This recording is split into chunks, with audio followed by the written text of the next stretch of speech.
And so you are supported by mighty companions, if I may put it that way.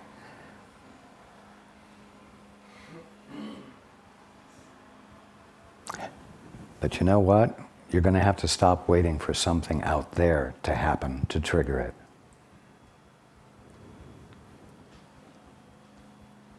Like the second coming. Or the end of the calendar.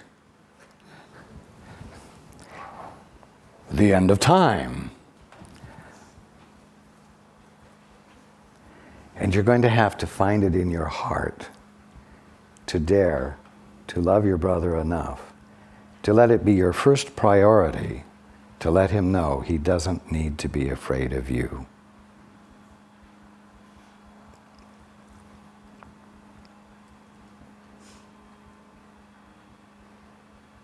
Of course, that means that you're going to have to begin to be consistent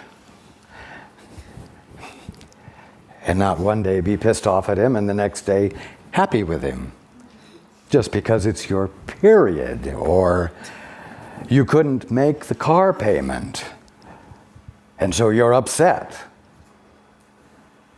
And so you're too busy with your upsetness to be kind consistently.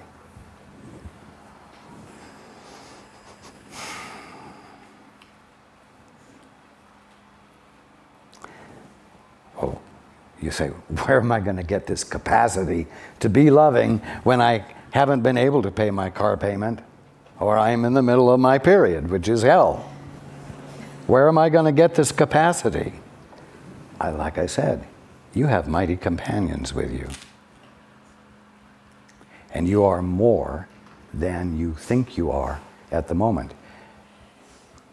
You are more than a woman incapacitated by that time of the month.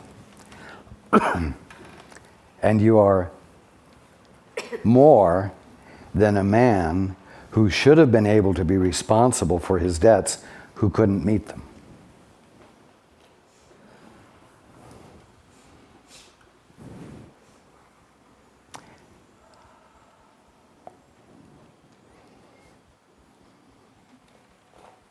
And the reason you are more than you think you are is because this one who thinks she's incapacitated, or the one who thinks he's incapacitated, has forgotten that he or she has no capacity of her own or of his own by himself.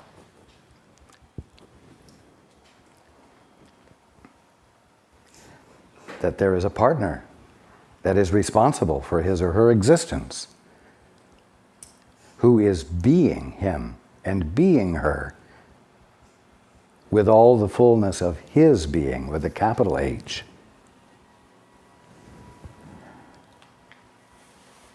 Who is extending to you the capacity to experience invulnerability, even though it's that time of the month, or even though the bill wasn't paid. Who is extending a conscious experience of joy because it's the nature of being, whether the bill was able to be paid or not. So that the experience of joy isn't dependent upon circumstances. And therefore, depression is irrelevant. And in making this sort of shift in your mind, the result is that in your daily experience with that time of month or the paying of bills, there is a clarity to know how to be appropriate. And because you're not binding yourself to your definitions of yourself, and you do not have your shield activated, this barrier activated, the means to find that bill being paid can register with you. And the ability to be in that time of month with utter harmony in your experience can reveal itself to you. Because even with those circumstances, there is more to them than you think there are. And the godness of the circumstances, meaning of paying bills or experiencing that time of month without distress, is available to you and can register with you. Because you're more than that. And there is a godness to it.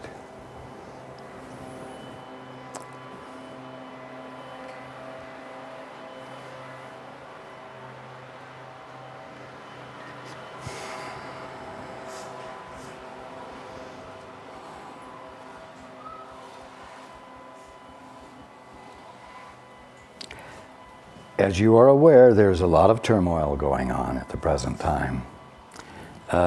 You came to the end of the 20th century and saw the year 2000 as a threshold, and mankind experienced an excitement about a threshold. And there was anticipation of maybe radically new things. And everybody became less defended against radical new things. Even though it was a little bit frightening, it was still exciting. And everybody became a lot less defended against that which is new. Well, now it's 2003. You're into the 21st century, and you're at the bottom of the barrel, aren't you? I mean, the next threshold isn't for 97 years. The next opportunity or justification for being open to something new is 97 years away. No, it's only as far away as your decision to be curious now. Because you decided to be curious in 1998. And 1999.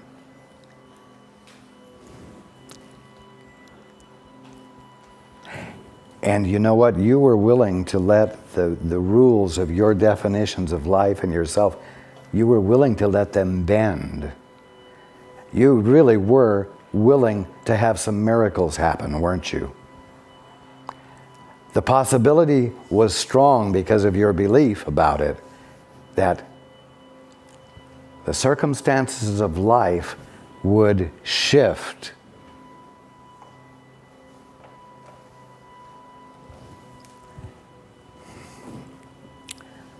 This was excellent because you became undefended. You became less defended. Well, don't abandon that undefendedness.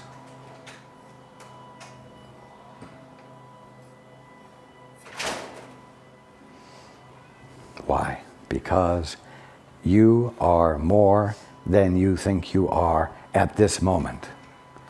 And because of that, your very experience of being conscious constitutes the threshold of discovering the more there is to you than you think you are.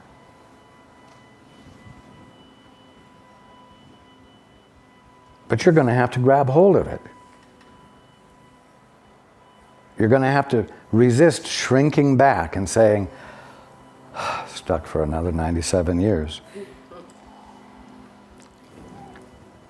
And binding yourself by those simple words stated in your mind by you and believed by you, and which you then will make commitment to.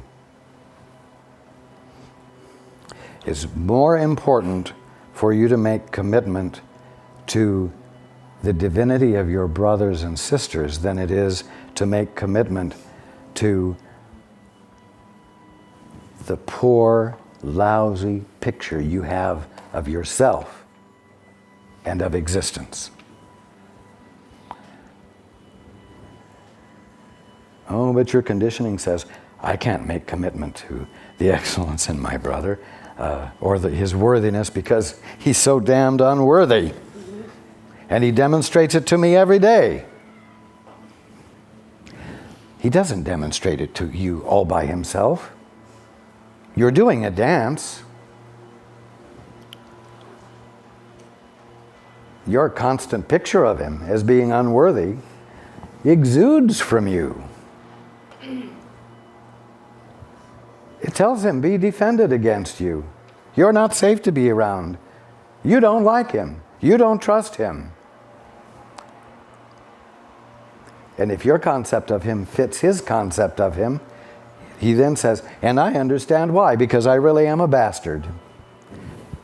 And neither one of you is bringing into play any element that will break that dream or that dance or that definition.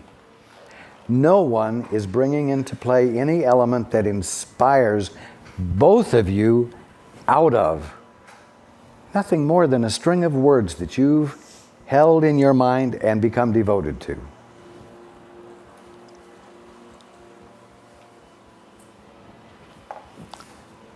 Someone needs to be the inspiration. The world needs inspiration.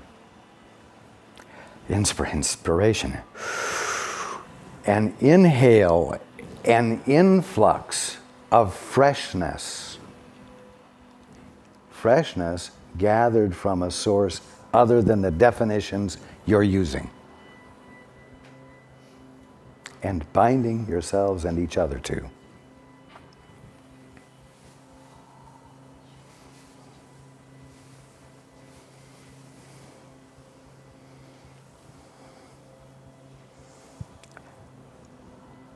I've taken this time today in which you haven't been able to ask any of the questions you came to ask, because at the bottom line, what I've talked about is what's on your plate and it's what's on the world's plate. You forget about it being on the world's plate because you can't handle it at the level of the world, but you can handle it at the level of your breaking the habit within you of the way you see yourself. And then conscientiously and consistently finding ways to behave with your brother and your sister that provide them with ongoing proof that they do not need to be defended in your presence. The moment they are inspired enough to let down their defenses and find out that the moment they let down their defenses, you didn't attack them, but continued to be the even presence of consistent love and honoring,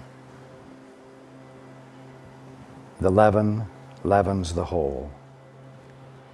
And the world is blessed, because another one has joined the ranks of the conscious awareness of the possibility of existing without having to be defended at all times in all places. And once that inspiration occurs in them, their behavior toward everyone in their experience changes to that degree.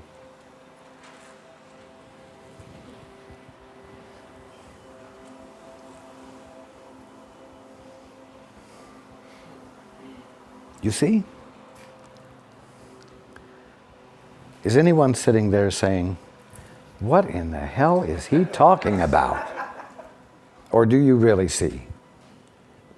Do you catch the flavor, the aroma, the scent, the feel, the light, the truth of what I'm saying? If you don't be ashamed to say I don't, because I'll be happy to carry this further so that you might understand. Okay. everyone you know deserves to feel what you're feeling right now as a result of my having witnessed for you. To be undefended with you and to extend love to you in a form that causes your perception to shift.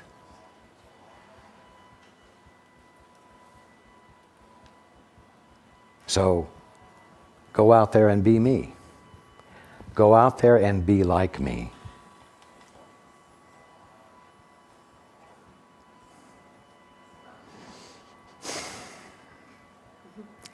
Be like me with me. And we will end up being what the Father is being, right where each one of us is. And God will be glorified a little bit more in the world, and thereby bring the light that uncovers the fact that the world is not the world, it's the kingdom of heaven, which has been seen through a glass darkly, seen through the lens of the awful definitions that you have applied to yourselves and each other.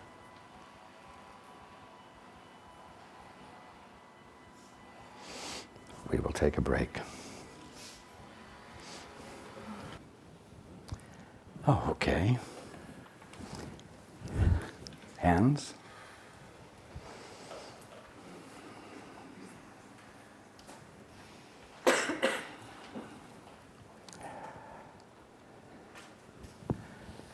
The gentleman in the green t-shirt.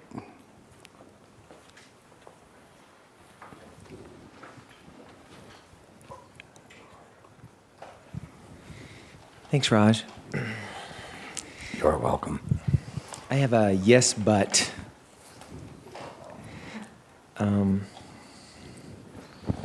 It seems like all my questions I had were answered by what you spoke of earlier. And I felt pretty comfortable. And then when you said, well, is there anyone out there who somehow feels uncomfortable, there was part of me that was like, yeah, me, kind of. And then we had the break, which was good because I got to sort of let it simmer a little bit. And I feel like I'm getting better at listening to the intuition and intuitively in what I do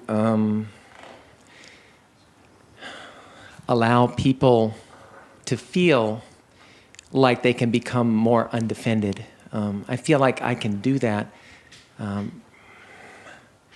But what came up for me, I was thinking, well, you're talking to a group of us here who came here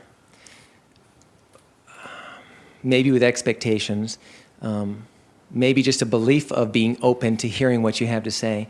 But I sense maybe generally more open than many of the people walking around out there in the world. So sort of an us and them kind of dichotomy. Yeah. And I know it's that's in your mind. Yeah. Go on, though. Well, this comes up to me, for instance, as an example, to make it maybe easier to talk about. Let me ask you a question. Sure. If you see a frightened kitten, do you not think that you might have the capacity to somehow calm it down? Yeah. Mm-hmm. Does it have to understand spirituality No. in order for you to do it? Neither No. does your brother or sister.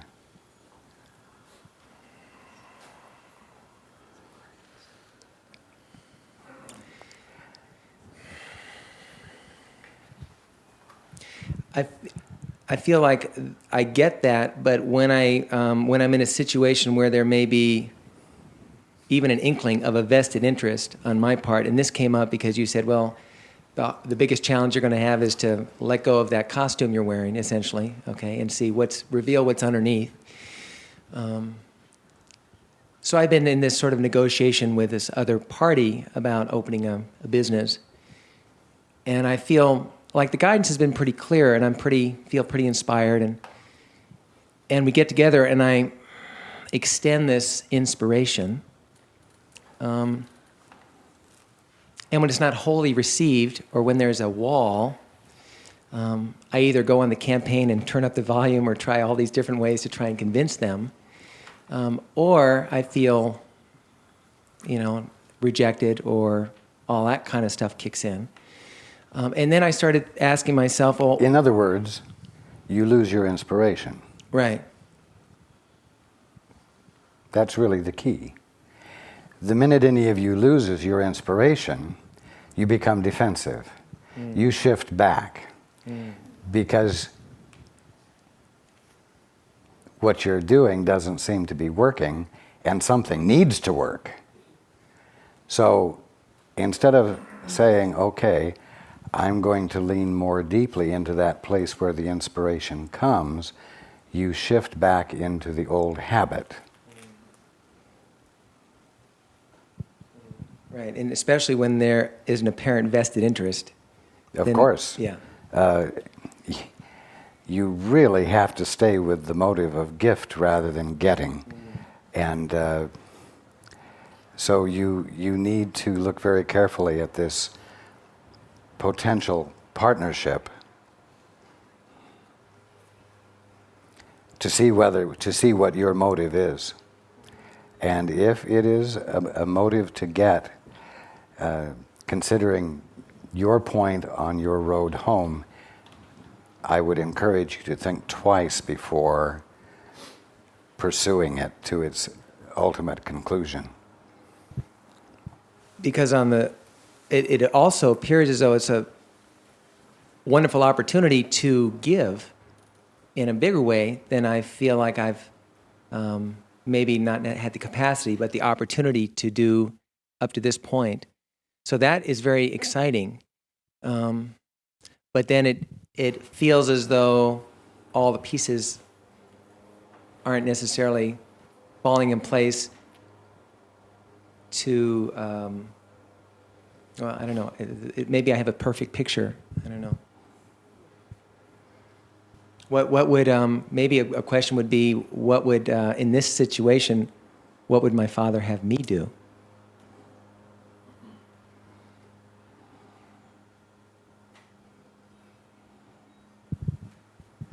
Don't join in a venture with someone who doesn't have the same vision.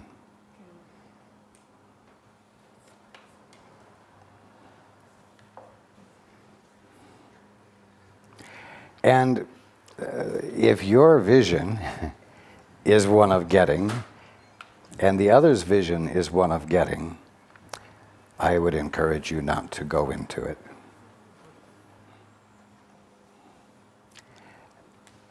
Because you're making a shift. You are abandoning as much as you can the paradigm of getting and leveraging your good into your experience. And so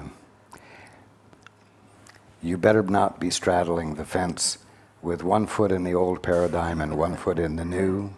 Yeah. Because you don't do splits very well. No, that is true. That is true. Does that answer your question? It does. Thank you. Thank you. You are welcome. It's an important point.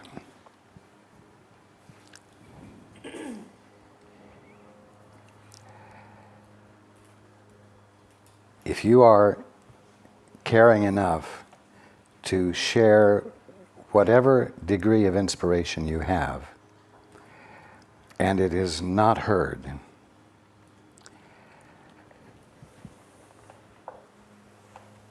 and you're left with the feeling that what you're doing isn't working, beware of the temptation to become defensive, as though you have proof that that works. Well,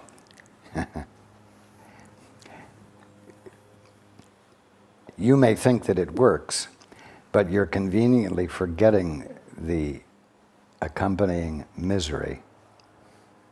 And what this is about is moving into a new way of being in which misery does not accompany it. If you think you have arrived at a point where you're not able to inspire further, then you simply haven't discovered the depth of your capacity to be inspired. And you need more inspiration. And so you're going to have to go to that point where the inspiration comes forth to you first.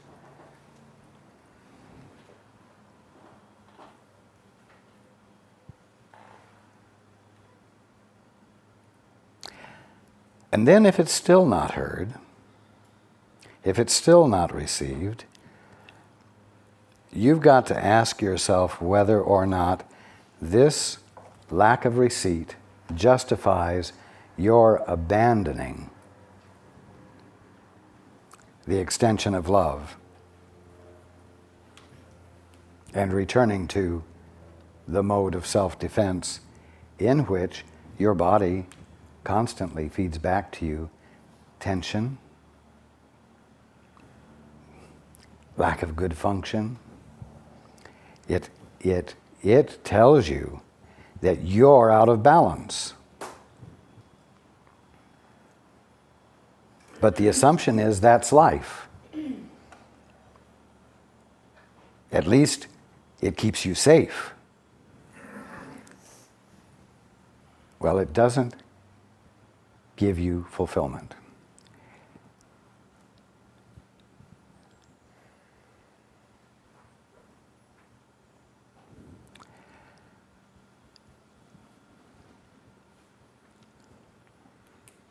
There's a movie called Catch Me If You Can. And there are people in your lives who play this game with you. Here I am. And you walk toward them and they disappear. They say, I want some love. And you say, okay, I'm willing to extend some love. And then they run away. They act out the words, I don't want your love. And so it's a constant taunt, a constant baiting.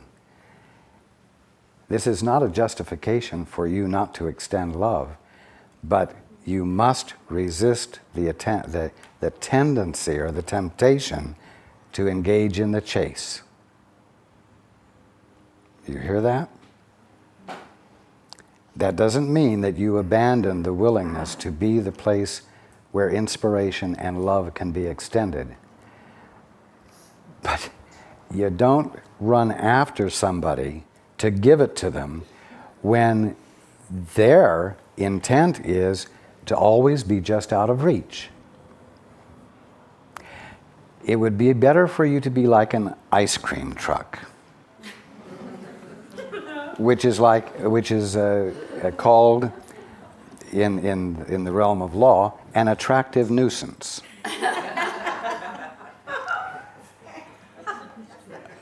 Simply because it causes children to come out into the street where it's not safe, and so there's potential hazard there. The point is to be something so desirable that the one who says, "Catch me if you can," on his or her own, wants to come where you are, to stand in receipt. It's a great temptation when somebody whines and tells their sad tale about how rough it is and implies, by sharing it with you, that they're doing something other than taking up your time just to hear the sadness of their story. And you respond, and they push you away or they leave. Don't play into that. See it for what it is, and don't chase after them, but do not abandon your willingness to be the place where inspiration comes forth and the extension of caring is present to be given.